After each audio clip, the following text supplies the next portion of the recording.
Welcome, folks. Bob from BBD. Number of days is fast and furious. A good week for democracy, I'd say. The High Court has ensured that we've probably climbed a couple of notches in the democracy index. So what do you guys think?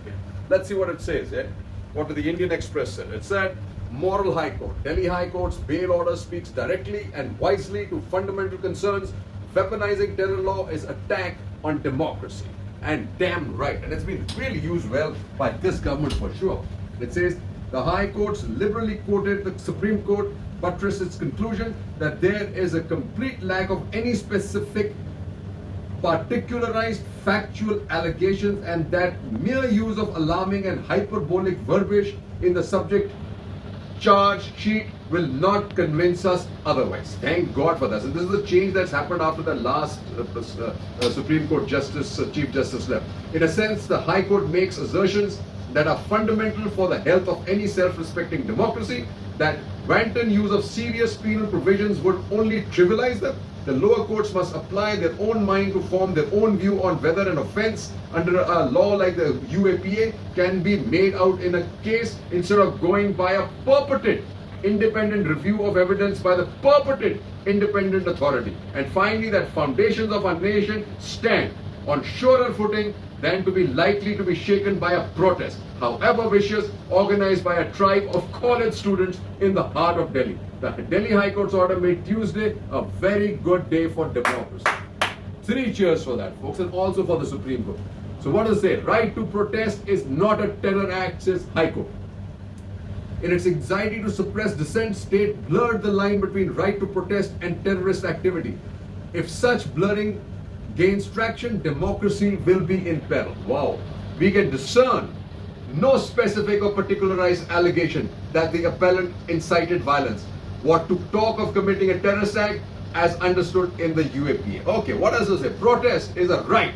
It's not terrorism. HC grants bails to 3 key riot accused. HC, should we wait till right to speedy trial is negated? Activists hail order granting bail to accused. Court slams prosecution stand opposing. So the prosecution never puts anything on the ground, just keeps these youngsters in jail. Now what is it? Terrorist Act can't be applied in a cavalier manner, says Delhi High Court. Really nailing the central government. On vaccines and now on this. When jail is the rule, Delhi High Court judgment granting bail to activists arrested under UAPA breaks a dismal pattern, and none too sooner, folks.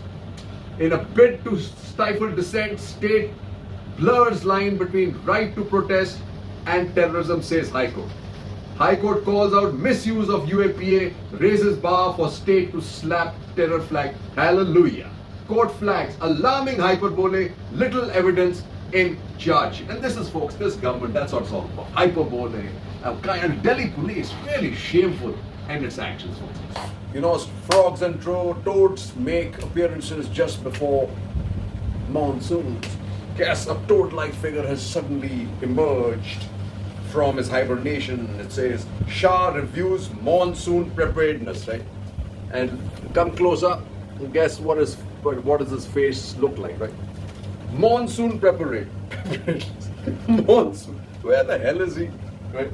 Where the maximum destruction is happening to the country, which is the COVID, nowhere to be seen. Guys, do you really think he has any organizational skills and even winning skills, election winning skills after he's, the useless, results in the current elections and also the way Bihar went in the previous cycle? Did we really do much better because of his organizational skills when the typhoons hit? I hope he's lucky and we don't get hit with monsoons and floods, because I think he's out on a prayer, man. Out on a wing and a prayer. But lots of churning, lots of havoc, lots of heat in the political space. Punjab, Maharashtra, Tamil Nadu, Bihar, Bengal, everywhere, right? An Aam Aadmi Party, right? UP, right? But this is what I like. Mohammad Sajid writes, Uttar Pradesh election 2022. Russell before a storm. It's not just UP, everywhere. He says, in contrast, UP hasn't demonstrated similar Prachak dedication for COVID relief. Perceived state indifference to the indignity to the dead is a genuine grievance in UP as attested by BJP's not so good performance in local body elections. And that's, like I said, death will do them apart. Gujarat went into 2002 elections with another burning issue, the 2002 riots fueled by Hindu right-wing mobilization and consolidation. What lesson will BJP want to learn in the run-up to UP 2022 from Gujarat 2002? Will be evident in the next few months. I'm already seeing it, like I already said it, right? The series of events last month, which include the demolition of an old mosque in Barabanki in violation of the Allahabad High Court order, the killing of a Muslim vegetable vendor in Unnao reportedly by a policeman, and cow vigilantes grievously beating up a Muslim boy in Muradabad may be read as signs of pre-election groundswell. This is what's happening, folks. It seems inevitable that BJP will resort to pushing the foot down harder on the pedal of communal politics. To consider this is a mere bogey would be to be in denial, especially because of their poor performance in crime management, poor performance in COVID, death do us apart, right? But here's the scam, which I think is also reflective in all the other BJP states. How an LIC agent searched blue lid of Kumbh COVID test scam. Didn't expect Kumbh test scam to be of this scale. Apparently above 1 lakh.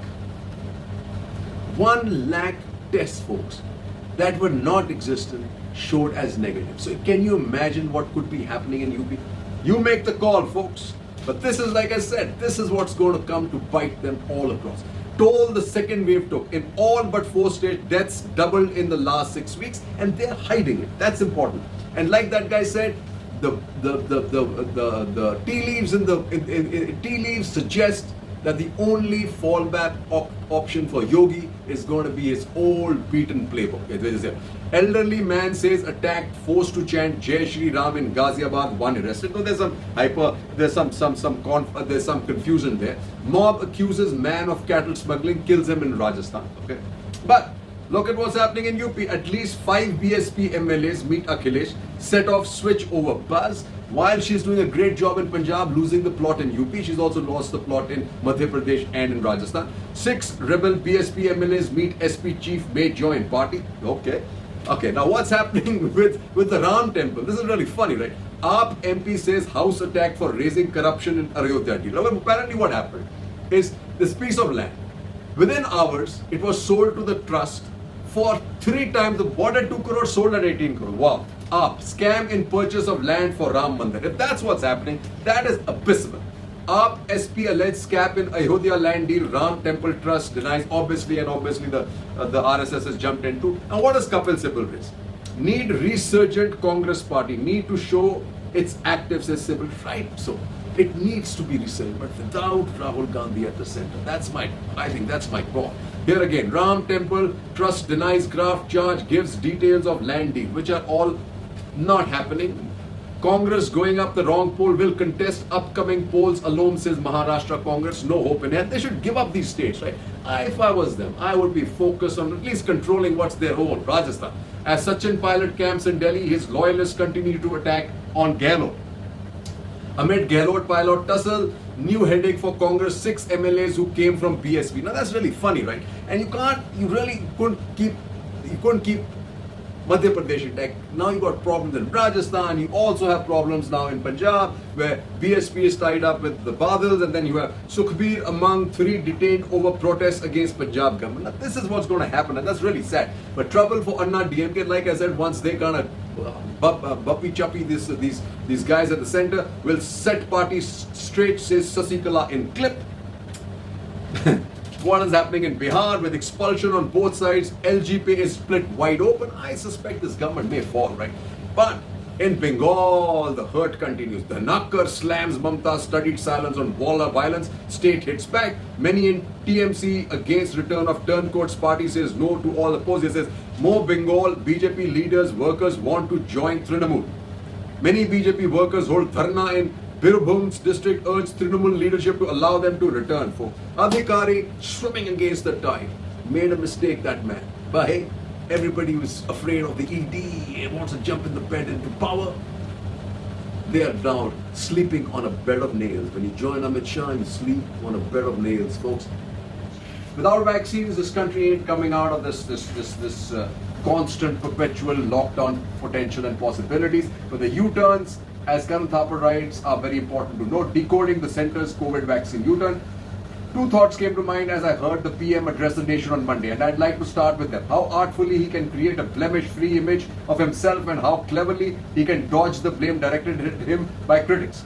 I almost came to admire this performance as PM Modi weaved and ducked, claimed credit where little is due and avoiding blame where much is arguably deserved. All is his fault.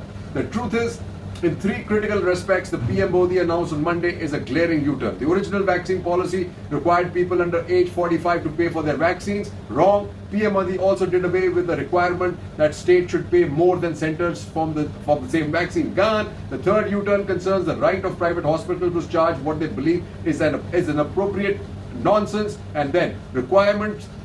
People under 45 must register on CoWIN to receive a jab. Unlike those who are older, this could be a serious problem in rural India. This is going to be a big problem. CoWIN is not going down. Huge amount of discrimination. Now, if you ask me, PM Modi's reversal akin to an acrobatic somersault was necessary because there was imminent danger of the Supreme Court declaring some elements of his policy unconstitutional.